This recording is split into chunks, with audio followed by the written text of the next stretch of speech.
ദീനിനെ കുറിച്ച് സംസാരിക്കുമ്പോൾ താടി നീട്ടി വളർത്തണമെന്ന് പറയുമ്പോൾ, നെര്യാണിക്ക് മുകളിൽ വസ്ത്രം ധരിക്കണമെന്ന് പറയുമ്പോൾ, കല്യാണങ്ങളിൽ മ്യൂസിക്കുകൾ വെക്കാൻ പാടില്ല എന്ന് പറയുമ്പോൾ, ആണും പെണ്ണും കൂടിക്കലരാൻ പാടില്ല എന്ന് പറയുമ്പോൾ, ഇതെന്ത് ദീനാണ് എന്ന് ചോദിക്കുന്ന ആളുകൾ, സഹോദര, ഇത് ഈ ദീനിനെ കുറിച്ച് നീ മനഃപൂർവ്വം ചോദിച്ചാൽ നീ ഇസ്ലാമിൽ നിന്ന് പുറത്താണ്.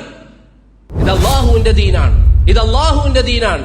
അതല്ല എങ്കിൽ ചില ആളുകൾ പറയുന്നത് കേൾക്കാം, ഈ ദീൻ അന്നത്തെ കാലഘട്ടത്തിലൊക്കെ പറ്റും, ഇന്ന് ഇതൊന്നും പ്രാവർത്തികമാക്കാൻ പറ്റില്ല എന്ന് പറഞ്ഞാൽ നീ പറയുന്നതിന്റെ അർത്ഥം എന്താ?